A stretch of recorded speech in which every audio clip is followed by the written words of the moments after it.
We want to welcome you to another episode of Above Average Black Men. We were off last week. We had unfortunately attend the funeral, pay tribute to a good friend, but we're back in the studio today. Um, Live, of course. We got a very special guest. We get to him shortly. You got myself, Chris Pender Sr. Chris Jr., again, Above Average Black Men, where we're here to empower, inspire, and uplift the community. And Devin Pender, like, follow, subscribe, and share for Above Average Black Men. That's A2BM on Instagram and Facebook. We have a fan page. Go like that too. Yeah, man. So we're excited, man, to have a special guest here from Ohio. Yeah. I would say you are our father's guest, but nah, we have somebody from California. So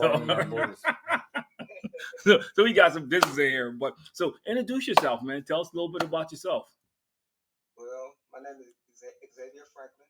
I'm from Cleveland, Ohio. I'm 50 years old. I have a wife of 22 years. I have two children, one 27 and one 14. My 14-year-old has autism, so we deal with them issues daily. I'm just the average guy. I came off the streets, really. And I just came off the street. I lived the street life until I was 46 years old. Well, that's what I want to talk about, because you're not average. I know you say that's average, but I've been following you from what you've overcome to what you do, even with the kids. Right. The clinics and stuff you do, that's like a complete 180. Yeah. I mean, I always say it, like, even when I was in the world, I was like, man, if I ever get my kids, it was just something about kids. I guess when I was coming up, I didn't have stuff like that. So I was like, if I ever got right, I want to give back to that. And whatever else God has me to do. But that was just like that.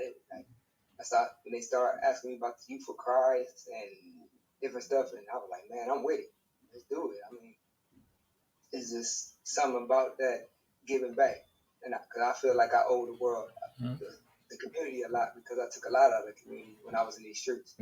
So I know for my brother and I, my dad probably knows a lot more than I do. Could you fill us in on the past, or kind of like tell us some stories? I don't know if you can get too graphic or too into detail, but give us the street life is very big. I can give you a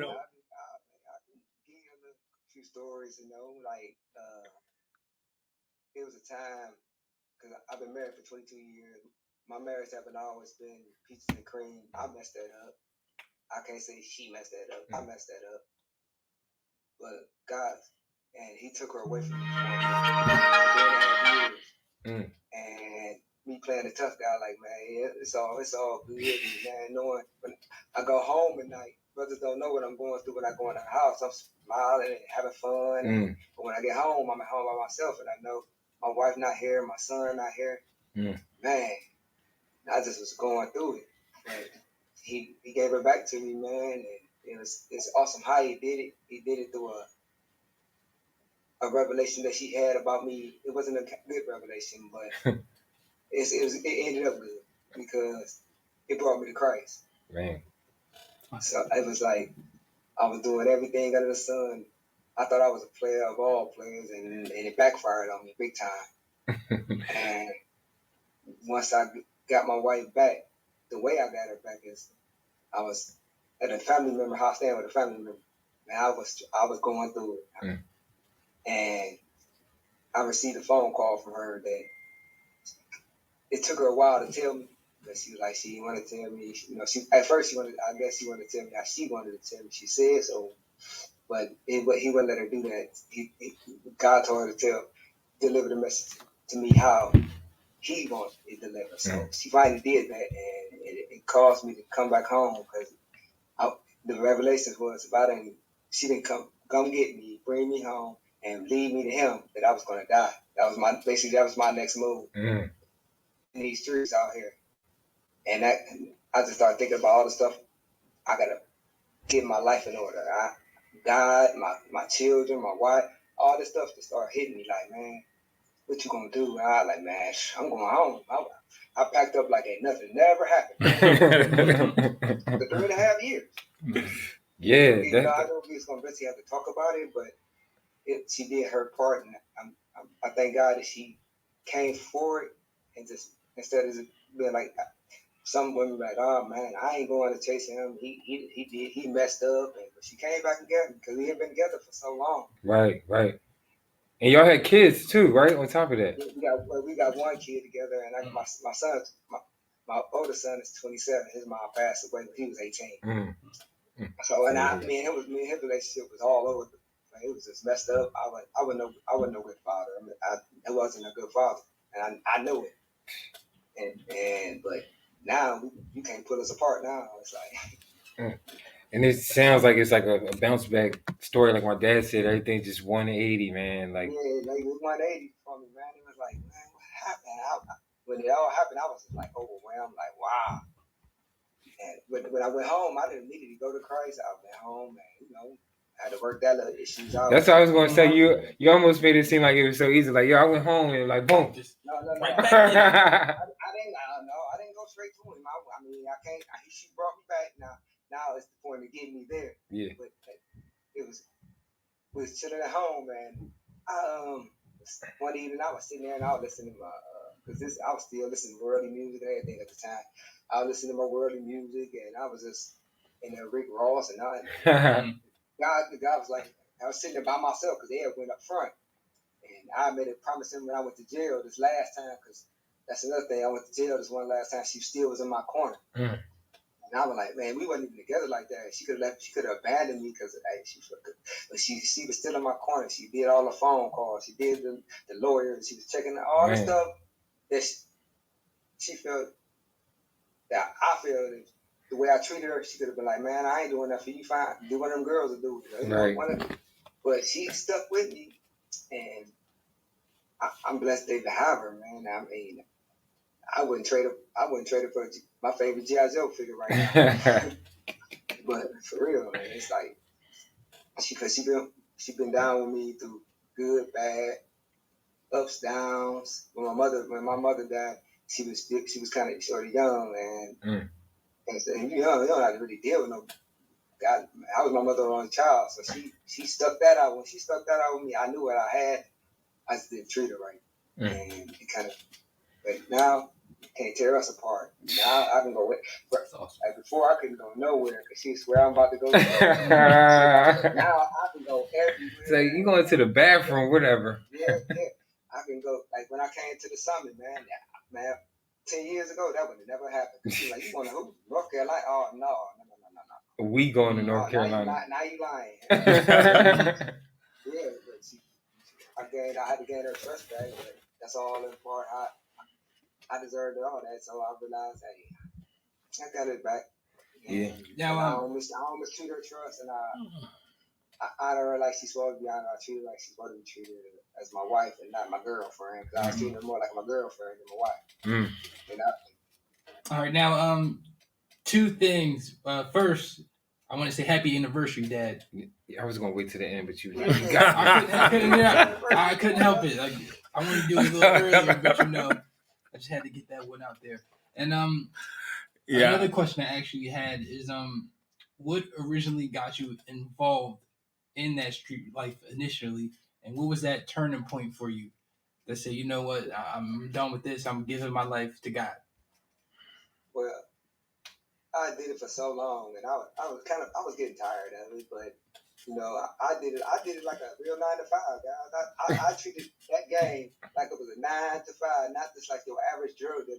That was my job. That's how I looked at it. This is what I do because it's faster money and ain't no benefits, but right. Hey, the benefit is you're gonna go to jail or you're gonna die at the end. And that's a guarantee. You're gonna get either one of them, one way or the other, in that game. But I was just like, man, I was getting tired of it. I compromised and started selling weed. Like I ain't really doing nothing wrong. Compromise. They talking about legalizing this, but it still wasn't right now. I'm like, man, I was just getting tired of that. My wife was like, one day she was like, man, just get God to try it. Because I was scared. I was raised in the projects, and when you don't have a lot of money, it's like, man. So I'm straddling on the fence. Like, man, I need it, but I can't go. I need this money, right? Yeah. But one day my wife was like, man, why don't you just leave him?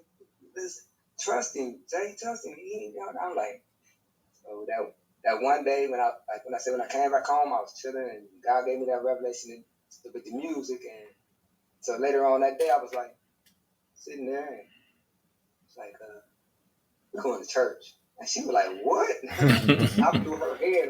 She was like, man, what? You going to church? I'm like, yeah. I'm like, man, I'm tired of this. I'm like, there's got to be a better way of living. And she was happy to hear that. You know what I'm saying? Because me, I was straddling the fence so much, man. Because I got saved back in the day. I did get saved back in the day, but I finally get baptized. I did the whole process all over because I felt like I just walked all over. Because in 02, I got baptized and all the stuff back in 02. And I immediately went back to the streets. But I mean, I stayed in the church maybe a few months. So after a few months, I was just like, man, I wind up back in the streets so fast. You think that was partially because the people you had around you, or just like? Man, it's just being in that environment, man. It's like, man, this to me that's my brain was stuck on it. This is the only way. A job, but then I seen people working, but it was like, man, they 2 weeks, that's too long to get some money. I need money like every day. But when I started catching cases in that, man, I was just like, man, ruining myself. And I just knew, man, at one point I was just like, man, I set myself up to go. I was like, man, I'm ready to go to hell because this is what it's going to be. Because I see this is what I'm going to be doing for the rest of my life. But God said it ain't so. As soon as I think that way, he changed it. He changed it up for me and for my good and got me out of the game. Made me a better father, a better husband, and introduced me. When I went to church, our vice president Mario was a pastor at my church that I go to now at the time, and I was coming out of the sanctuary, and he was like, "Hey, brother Zay, like, man, I got something that's good for you." And I looked at him at first because I was in church, but I still had that. I heard that before, and I still had to I heard that before. I like it, but he's like, I got something a good fit for you, and I looked at him like, man, I'm thinking like, what you got to for me? I'm like, what? But it was all, and I'm grateful for him because he introduced me to the King movement, and it was like, oh, I'm like, all right, like I'm gonna come to a meeting. And that first meeting, I didn't make it to because I got a car accident like the same. A week later, my car got in front of my house. Lady ran into the front of my car and tore my car up. So I'm like, man, I'm like, Lord, if it's meant for me to be in this movement, you're gonna work it out. You're gonna work it out. And lo and behold, he worked it out. My car was like damaged, but it was still drivable. It wasn't damaged. You can drive it. I was just driving with a messed up car to the case. Got solved eventually. And I went on to a meeting, and the rest is history. That was like 3 years ago. But I appreciate him for introducing me to the King movement. Yeah, but I think your journey is what, for me, is the reason why I became a part of King. Because I think too many times we go after, the people that are okay already. We go after the safe people. And I grew up in the hood just like you did. And I know there's a lot of guys I know still good friends with, just made bad decisions. They weren't bad people, and some of the decisions was based on what you said, economics. Because when you're hungry, you're hungry. When you don't have, you know that, especially growing up in the hood. So that's what that was like the selling point for me about King, because that's our goal in the Philly chapter. Our goal in the Philly chapter is to attract those guys who not in the church, who kind of teeter-totter, who've been wounded by church. So that's one thing when I was paying attention to you. I was just kind of, I was stalking. I'll say it. I was, I was like really, I was like, I was, because the first thing I read about you talked about your past, and then I saw you with a group of kids in basketball, and then like I got to go to Bible study, and then it was, then I'm looking at these scriptures, I'm looking at some of the stuff you wrote, and I'm like, yo, this is the journey that what being a Christian is about. This is the journey that people, especially our listeners, need to know, that you don't have to be perfect. No. And I was nowhere near perfect. I was jacked up, and all of that. But man, like I said, I was adulterous. I was sinful, very sinful. I had a foul mouth. Smoked for over 20 years, and God took that away from me. I got baptized in 2018 on this journey right here. When I first got baptized again, and I came home, and at the time, because I was like, I dropped the hut. I was like, well, I dropped that. And all the other habits, it wasn't too hard to drop because I was tired anyway, so it didn't bother me. I got a talent, and I knew I had a talent. But I was like, man, I'm gonna give Jesus a shot. I ain't gonna cheat him out. I ain't gonna be hustling, sneaking hustling. I'm gonna give it a try. And I just rolled out with it. And like I said, I had a smoking problem doing it. And I got baptized, got home, and the devil jumped straight on me because he knew I was a smoker. Boy, I was going through it. I went through it about man, from the time we got home from church for about 2 hours. And I got to the point I was crying, brothers. I mean, I was crying because I didn't want to disappoint God. I was like, man, I did this. Last time I did that, I went back and it took me to 46 to get back. I was like, I don't want to do that no more. And I was just praying to God, and I told him, God, if you said you would help me, if that ain't so, then I don't want to do this at all. I have to go back to the way I was living because I can't do this. And he delivered that off of that one statement right there. He delivered me the same day. I was, man, smoking. I had to that day. I said that I had smoked since that day. And but I was just basically pleading with it. I was like, look here, I can do this walk. This right here is just hard because I smoked for over 20-some years. So it was like, I was like, I used to get up out the bed. I used to smoke a box of Black and Miles a day. I had a friend that was like that, like back in the day. I mean, he probably hard. Yeah, it does something to your body. Like you look different. Like I haven't seen him in a while, but like last time I seen him, it just was. It's crazy. But I have a question. I got a question. I know about the cigarettes and all that, and the blacks and stuff you gave up. But to me, I always thought the hardest thing when I meet people from the hood is leaving your friends in that what you thought were your friends in that past. That's what always seems to keep. Yeah, that's the people who not from the hood. They always see the hood as this bad place and like total chaos. But you create such a sense of family growing up in the hood that you can almost feel like you're turning your back on them. So even though you're so how was that? What was that experience like? I mean, Jesus said, I love him, but I just live my own. I live for Christ. Yeah, you can't recognize that. I mean, you can't have no affiliation. So the fact is, you don't respect my walk. You don't respect me as a man. So,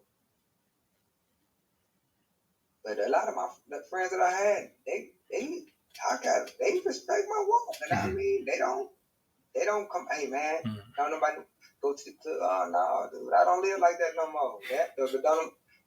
I'm like, Jesus made me more like a loner now, somewhat, unless I'm with the brothers or whatever. But when I'm by myself, it's either working on my business or with my family. First of all, my wife keeping me about this. She's not about to have that, and I'm not about to mess up my marriage, for no streets. I did that already, and it almost cost me.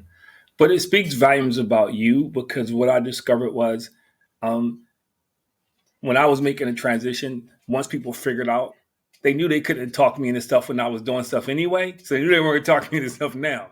Right. But if they know they can get you, if they know that they can talk you into stuff when you were out there, they come at you hard. Yeah. But see, my wife kept me away from it. Like, I've been away from the hood,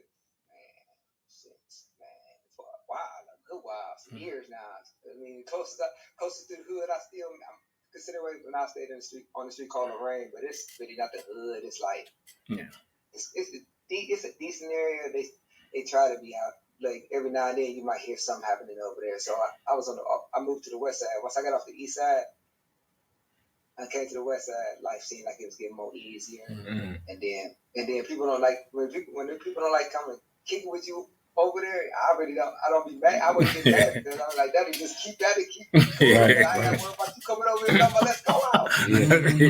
Yeah. And that's when I got married. That's what happened. When I moved, she don't mind me going to hanging out with.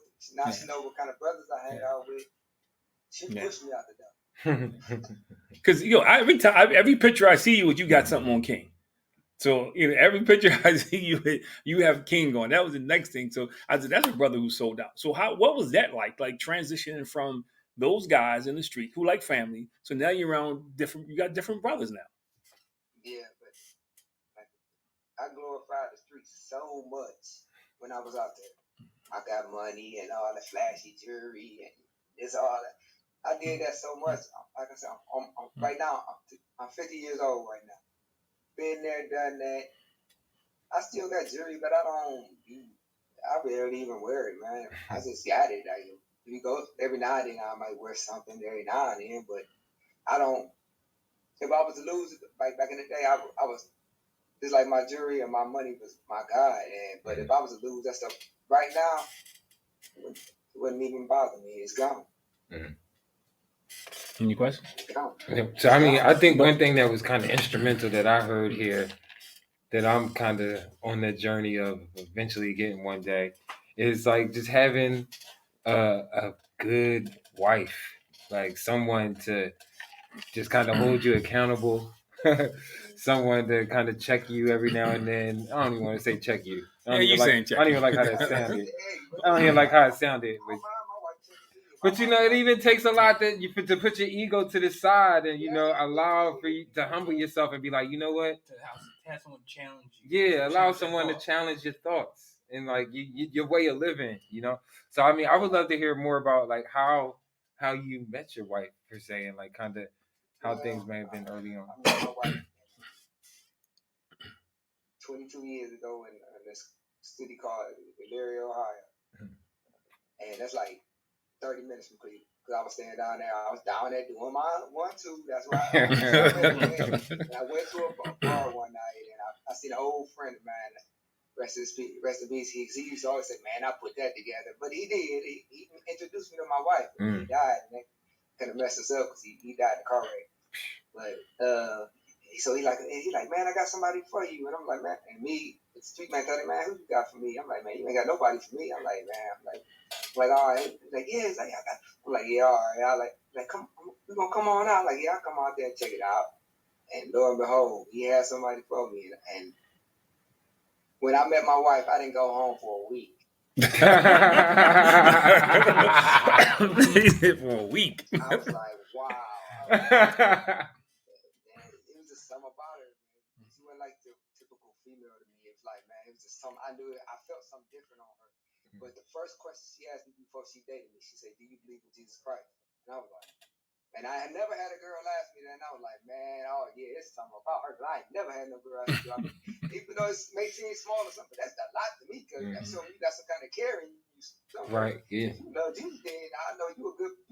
Because she's a preacher's kid, for real. Even though she was like straight away, but she's a preacher's kid. So she had the knowledge of the Bible and Jesus, but she was making sure I wasn't no Muslim. Like, yeah, you believe in Jesus Christ? I was like, yeah, I believe in Jesus Christ. I like, I may not live it, but I believe in it. But I've been believing in Jesus Christ ever since I was a kid, man. Why? Even though I didn't live for him, my grandmother was in a car accident when I was a little kid. Her, my uncles, and all them. They was going to see my other uncles in college play basketball. And they was on a serious car accident on the Pennsylvania Turnpike. And the car flipped over. I don't know. It was no double-digit times. And my grandmother went out the window, and they found her like way up the road on the side of the road. And they said she was going to die, and she was blind. But my grandmother, when I was little, my grandmother, she wasn't no churchgoer, but she was a Bible reader. She every day. I be a little kid. I used to remember going to see her. She in there reading her Bible and praying, and I was like, I was a kid. So when all that happened to her,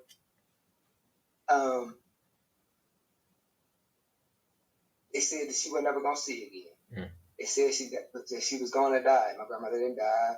My grandmother got her when she got her eyesight back. Can tell me nothing different. I was like, man, God, I like that. I like that Jesus God, she praying. Man, I just roll with it. Never knowing really nothing about him, I just roll with it. He obviously the God that she's serving is the God. Guess what? That's it. and I blocked my ears from all other religions. My dad was a Muslim, and that never attracted me. I seen him. I mean, my dad was a full-fledged one until he got saved finally. In 2002, he converted over to Christ. But my dad had lived a Muslim life, but nothing and nobody deterred me to go, man, try this religion out. You don't know how, man. Say that. Nope. The one my grandmother was praying to, my grandmother was getting her sight back and everything. And I was like, I was sold as a little kid then, but even though I didn't follow him, I just believed it. Whether you couldn't tell me nothing else. Even when I was in the streets, I used to be like, man, people was like, man, I'm gonna be all right. I got God with me. He probably looked at you like, what? Yeah, they was. I would say that. I believe that's why God never left my side. Even in my bad, me out here doing what I do, he knew that he was gonna come get me one day, but he knew I had to go through this storm of life that I chose for myself. Right. I chose that. He didn't put me there. I seen something around with it. I seen everybody doing it and thought it was cool and ran with it because it was quick money, jobs. My family members had some few of them had good jobs, but when you in the hood, like, man, 9 to 5, all the miles, man, I can make $500 in 20, 30 minutes. You talking about a week or two? That was my mentality. And once I started catching cases, I'm like, man, that ain't worth it. I'm kicking more out to trying to get out of trouble. Right. So I heard you mention or say something about coaching earlier. I don't know if I kind of. Yeah, one of the pictures he posted was you did a basketball clinic or camp, right? Yeah. Yeah, he ran a camp. He's a basketball guy, so you like right up the alley. That's the thing. I was the Youth for Christ. They have open gym or whatever. No, so all right. I'll go out and I go out with them and just me and my president Norman. We volunteer. I volunteer. He worked for the Youth for Christ, but I volunteer faithfully every school year. I volunteer. It's coming up again. I'll be going back in a minute. But it's just fun seeing young kids do their thing, because we didn't have stuff like we had playgrounds, but we didn't have and if they did, I didn't know nothing about it. So I was going to ask, did you have a basketball background, or is it just something that you kind of volunteered? I had a background. My uncle, two of my uncles was three of them was basketball players.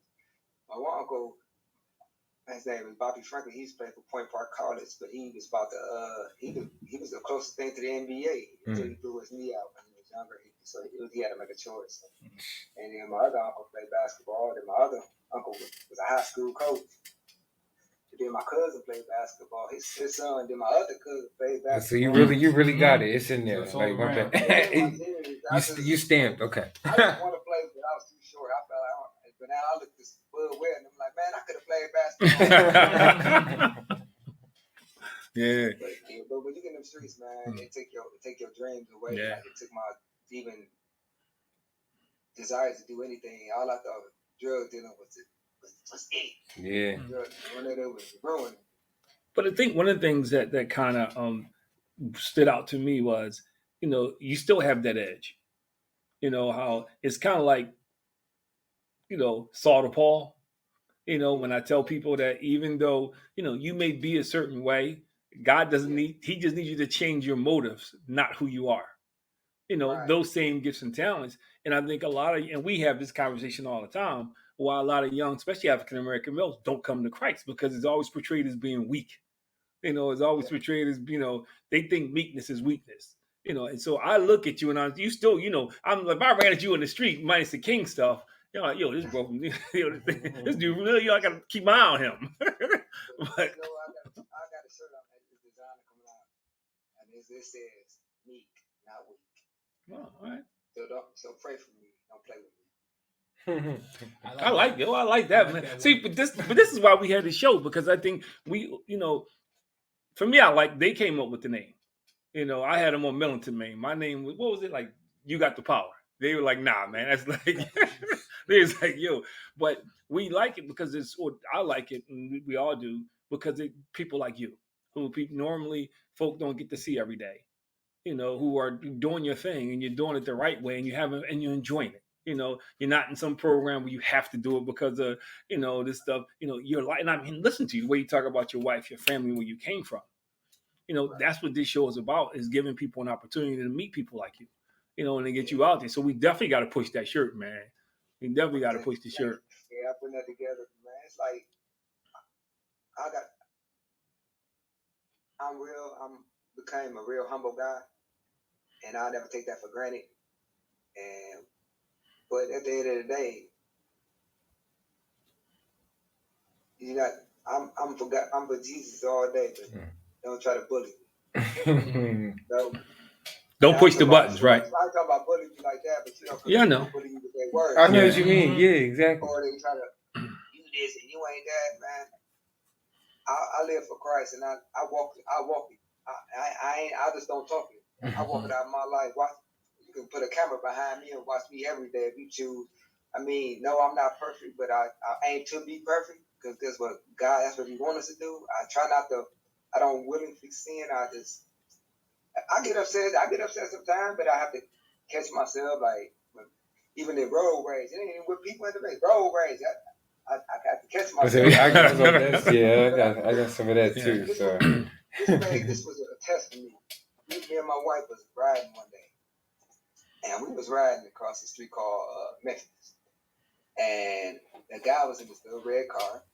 He was by himself. He cut us off or something, and then he threw his middle finger up. Then he started talking reckless and talking crazy, throwing gang signs up. I'm like, oh, here we go. I'm like, God, please, Lord, please, I need you to show up now, because I don't want the old me to show up, because he was going in, and he called my wife the B word quite a few times, and back in the day, I probably would have, Yeah. God made me, but he was doing a lot of this, so it really didn't. You saying all this, but you're still moving. So, and we came to a few stoplights. The old me body would have jumped out the car, but God told me to sit there, and all I heard was he knew not what he do. And I was like, and I rolled out the window, and he thought I was going to say something derogatory. And I was like, I pray for you, my brother. And rolled back up my window, whatever. And he looking like, did this brother just say he'll pray for me?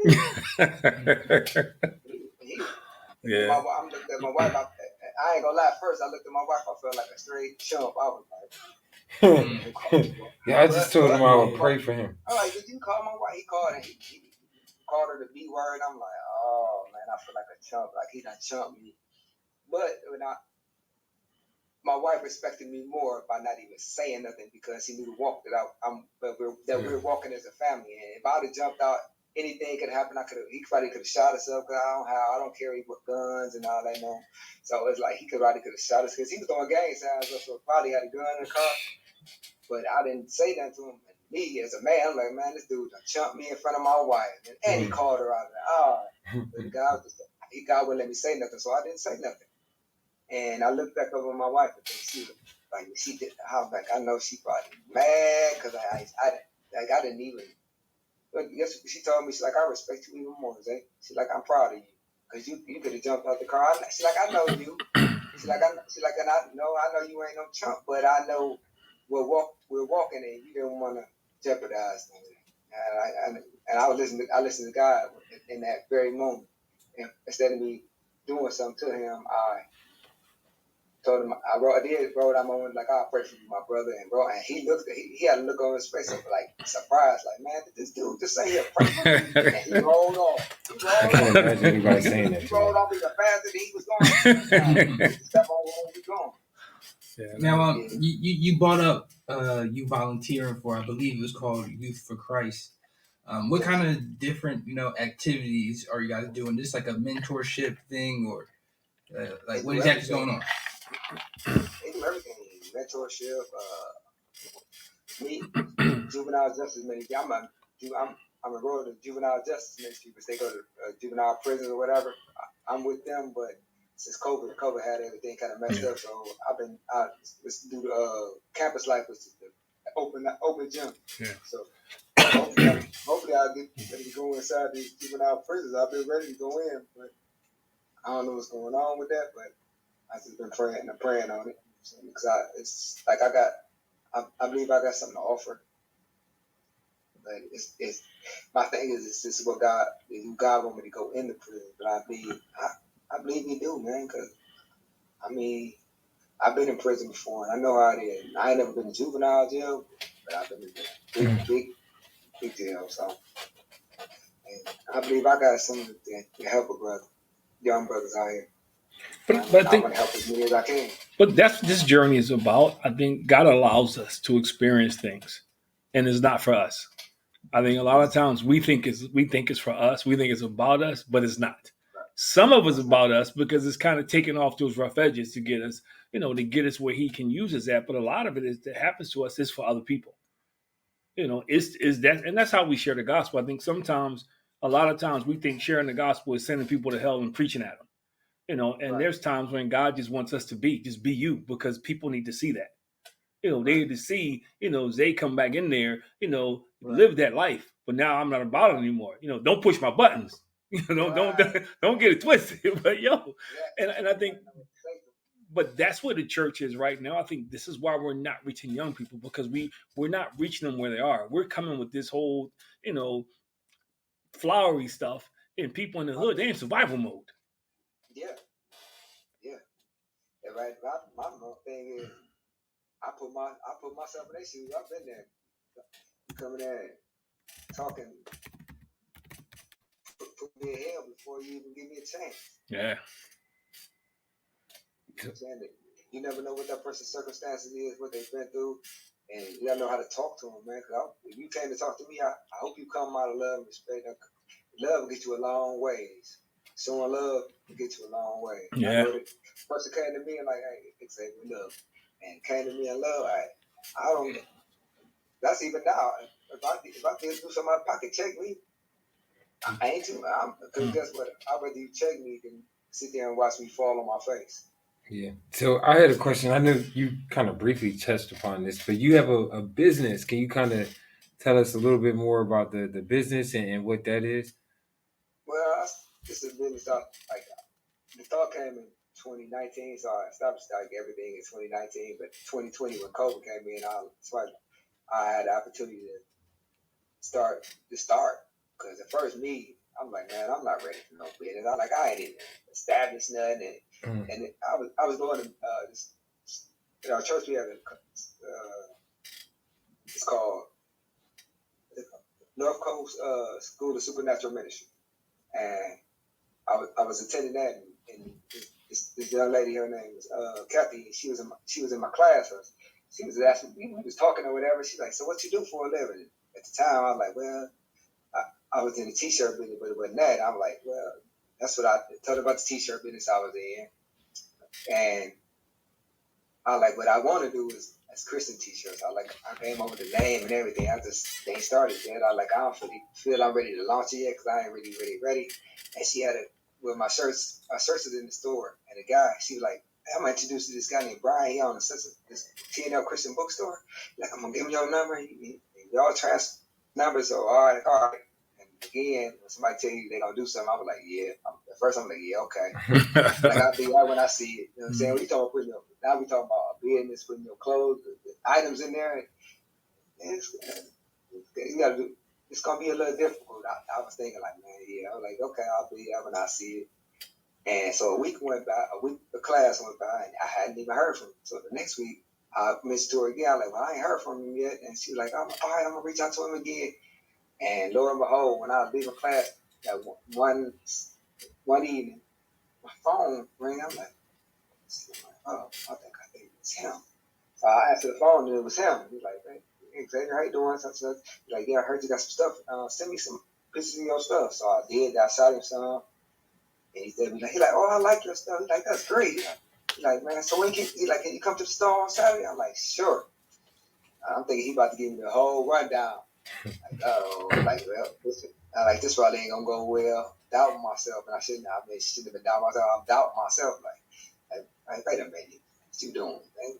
And I went in there, and he didn't even ask no questions. He started playing. He like, well, your stuff gonna go right here, and this is your section right here. All of this. I'm looking at him like, man, what? You ain't asking me nothing about me for real. I'm like, this is what I'm thinking in my head. Like, I'm smiling on this side, like, yeah. So he's a pretty cool guy. He's like, well, when you get your stuff, just bring it in. You don't even have to ask me. Just drop it off, and that's what I did. So what does TGT stand for? The Gospel Takeover. Oh, I like that. Oh. Yeah, Gospel Takeover. And then what? That's the clothing line? Yeah. Oh. Yeah, t-shirt now. Yeah, Gospel Takeover. So do you only sell in store? Do you have like a site or like? Well, I got in store, but I got my Instagram business page, and I got a Facebook business. I got a Facebook page. So people was messaging me if they want some, and I was shipping it out to them. I done shipped out stuff all over, like quite a few places. And so they like, I want this one right here, and they put this probably snapshot of this or the design they want, and they like, I want this one, and I shipped it out to them. Like as soon as they shipped, the next day it's shipped out. I'm gonna hit you up, man. We definitely gonna support you, man. Again, what's the name of the Instagram page? Just so you know, we can plug that out there. Okay, the Instagram page is TGT_wear_216. All right. And the Facebook page is TGT Wear. All right, TGT. I like the TGT, man. I saw it. I was like, I gotta ask him what that is. Yeah, me and my wife, because I was like, man, I don't know what the name, and I was like, I came up with a couple names. And I was like, man, that TGT Wear just for some reason just stuck with me, and I'm like, man. Well, we got to get your wife on here, man, because I think you guys got a heck of a story that folk need to hear. Oh yeah, you know, because I think we can come back and I'll let them come back as a couple. Talk to you guys. Because I think, you know what, I think it's important because, well, I know it's important because I always hear how, you know, African American marriages are not this, they're not that. Yeah. You know, that's like the narrative that you hear all the time, man. And one of the things we do is try to break the narrative. Like today, you know, I'm celebrating 37 years, and people look at me like I'm crazy when I say that. They like, what? Yeah, it's like, you know, to the same woman. The questions I get are crazy, but who would celebrate that many years of marriage, but not to the same person? That's crazy. But you hear it a lot. You hear it a lot. I've been married 40 years, about 5 different times. Yeah. but you hear it, and then or people think the opposite. They think that you in relationships and there are no struggles. Man, you know, yeah. Relationships gonna have a problem. Ain't too many. I don't know no relationship didn't have no problems, man. I had this, man. These 22 years was not easy, and I was basically I was the corporate of all of it, so I can't even blame her. She was just responding off of how I was acting foolish. So I mean, at the end of the day, you're gonna have problems, but we learn now because we didn't have a God-centered marriage. That was the problem. We went in and just got married and thought, hey, it'll take 2 people married. It take 3. Y'all 2 and God. Without him in the middle, it's gonna be a total wreck. Man. Yeah. And once we put God in the center of our marriage, he been smooth. She like, you ain't going nowhere. The next place you gonna go is to the cemetery. I was like, right.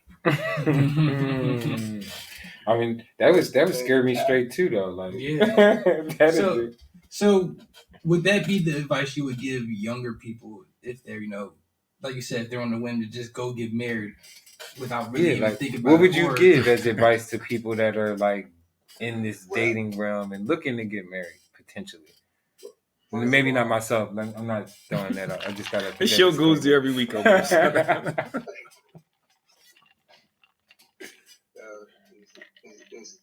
The argument, young men in Christ or whatever, don't marry any female because, like my wife asked me, did I believe in Jesus? And I believe that's part of the reason why my marriage lasts. Because if it had been something else, I don't think it's probably would have lasted. It would have been destructive. So I just wait on God to find you your woman, man. You know, because you can't go wrong. And I have been through many girls in my life, man. And God gave me the one, even though I mistreated her in the midst of all that, and He gave her back to me because that was the one for me. And about it, I almost lost it. I almost lost my blessing being foolish. So every pretty face ain't it, man. I mean, just see what If she believe it, do like my wife. They ask me, do you believe in Jesus? That'll tell you everything you need to know.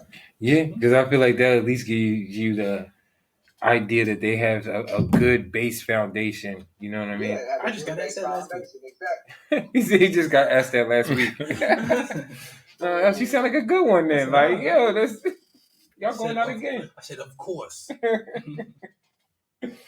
Oh man. So I think did you have any other questions? Yeah, I think so how did you just touched on it briefly, your relationship with your oldest son, if you don't mind talking about it, because you said you were all of some of this. Yeah, all right. It's a story like me, I'm transparent. They call me Mr. Transparency because I'm transparent. I mean, I'm not. I did it, so I'll be ashamed of it. You can help somebody with, you can help somebody with. Right. But my son was just like I was just man. When me and his mother separate, we heard together before I went to prison, and then I went to prison back in '95, and that relationship ended, and it was just rocky from there, and it was just a total mess, man. And then it got to the point of I just became a bad father, man. I ain't no other way to put it. I was a bad dad, horrible dad in my eyes, but God restored all that between me and him, and I'm grateful for that because it took me to man up, and he felt a certain type of way, but now I look at you had the right to feel that way because I wasn't there. So I mean, I was too stubborn to see that at first. I thought, I'm your dad, you ain't gonna disrespect me, but he had his right. He had his right. But at the end of the day, when all the smoke cleared and everything, I manned up because we hadn't talked for a while. So one day I was like, man, and I got saved. I'm like, man, I got to get right with my son. So I was like, man, I'm just going to reach out to him and I text him the first. And when he kicked back, I was like, oh, I was like, I need to talk to you. And he was like, oh, okay.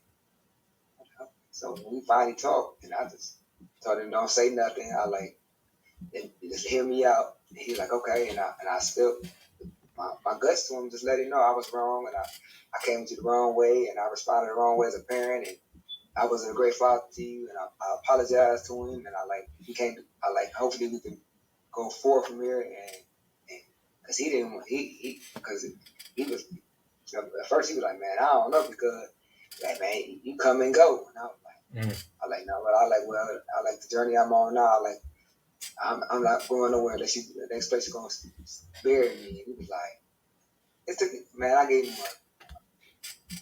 took me out of that phone call, and he was like, he been keeping in contact, and I've been doing my father. He just want me to hear. He just want me to be in his life. Right. And I started doing stuff with him. He could be a professional, like wrestling referee. So I was going to his shows and doing stuff as a father with stuff with him. And he called me and he was want to do the father and son podcast. Me and him. I was like, wow. Oh yeah, that's dope. He wanted. I was like, okay, because he into podcasting too. So, but he wanted to do a father and son. And I was like, it sounds good to me. But we've been on a good run, and like I said, he for the first time in my life, he made me cry because he like that when I'm doing the stuff for Christ. He started going to church with me and everything. And he like, Dad, I'm proud of you. And I was like, wow. And how I know his heart was like, oh. Because his mom, like I said, his mom had passed when he was 18. And we were sitting there one evening, and we was all talking, me, him, my wife, and my wife was like, well, let's say, I know your mom gone, and now I don't want to take your mom's place. And she was talking to him, like, respectfully on the level out. Let's let them talk. And he broke out and was like, but I need a mother. And my mother gone. And my house was like, I was like, wow. And I just let them talk it out. He's like, but I need a mom. And I was like, wow. And he's like, when you and my dad got together, like, I didn't dislike you. Like, I thought you was good for my dad. I was like, wow. I was blown away. Yeah. So we was talking, and I was like, well, you want to talk to her? Hey, you ain't got to call me. Y'all stay number. Y'all do that. You ain't got to talk to me to talk to her. Here's her number. Y'all coincide. Y'all do y'all thing. Just, like family for he real. called Like her, yeah. he called. What you doing, stepmom? How you doing? I'm like, oh. That's dope. So I know we only got like a few minutes left here. Did you want to? I think you should definitely shout out your Instagram, your Facebook, and all that stuff again before we get out of here, because we want people to support and go by. Like my dad said, we want to support and make sure we getting some of the content or gear too.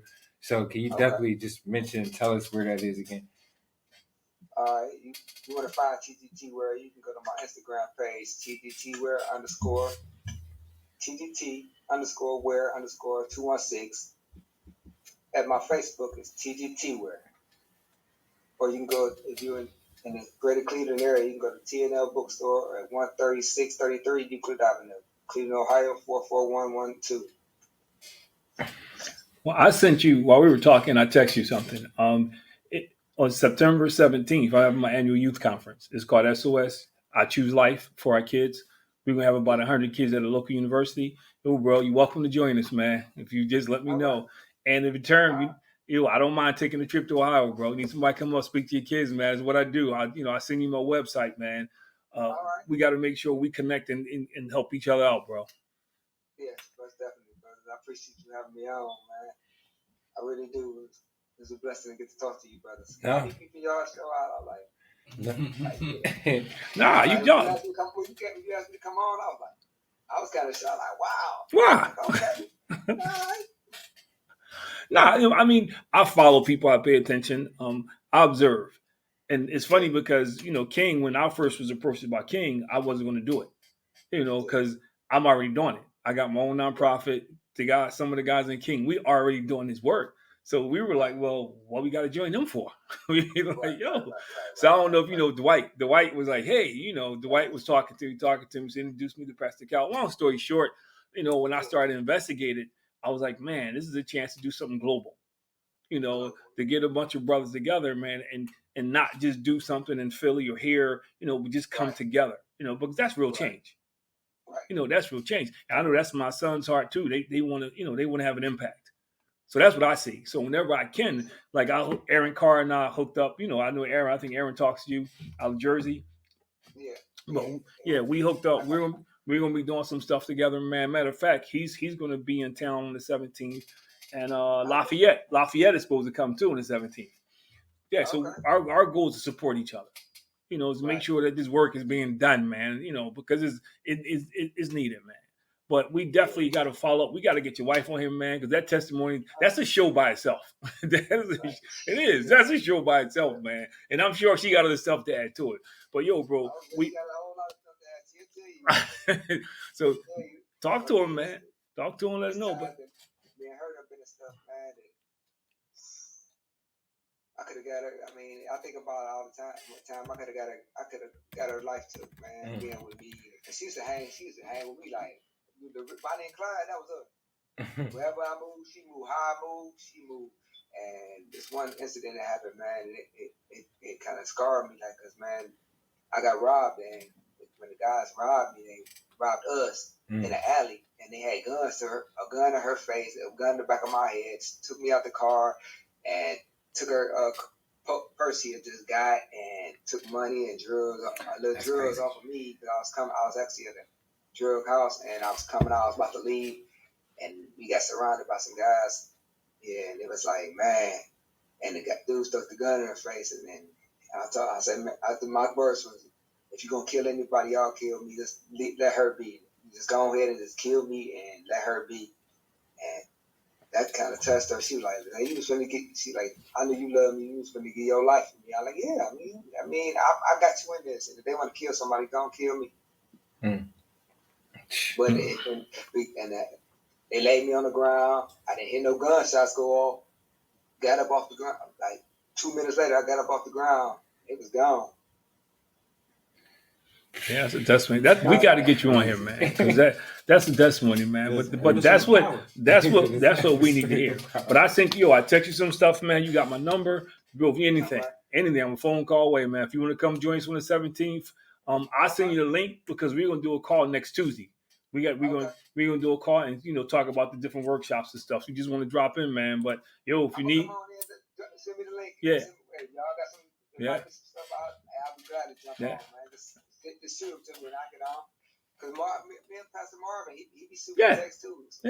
Yeah, Marv, yeah, definitely. Yeah, he shoot me text. So, all right. We brothers in Christ, we brothers in King. Hey, reach out now. I'll do the same. I'll touch base with you. I definitely will. I'll send you whatever we got coming up, man. But yo, thank you so much, man. Give your family our love, man, and yo, keep pushing that stone, bro. I know y'all hate that, but anyway. Y'all better stay strong on the All right, man. Same to you. Appreciate you, bro. Thank you. And now we have it. Another episode of Above Average Black Men, man. We're so glad you guys could join us, man. My man Xavier from Ohio. Great testimony. Great testimony. We probably need to talk more about the business next time because we got caught up in the other stuff. But yeah. Yeah. But just one more time. If you want to give out the Facebook page and Instagram one more time so people know where to find your stuff at, bro. Okay. If you want to find TGT Wear on Instagram, it's TGT_wear_216. And on Facebook, you can find me at TGT Wear. And if you're in the local Cleveland area, if you're ever in the Cleveland area, you can get to the TNL Christian Bookstore, 13633 Euclid Avenue, Cleveland, Ohio, 44112. Well, when you get them shirts in order, because we're going to wear them on the show. Matter of fact, send me your sizes, and I got a treat for y'all. We're going to get them on the show, man. We got it, because we got to support them, man. Send me all y'all information, sizes, and I'll mail them out to you. All right. So send me all y'all sizes, and I just found the Instagram. Check your schedule, though. Check your schedule for the 17th. See if you can join. But again, I'm going to send you information, all right?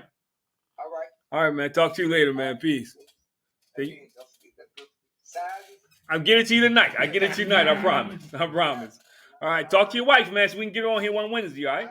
All right. I will. I'm going to talk to her when she went to the store real fast. All right. I'm going to tell her when she comes back.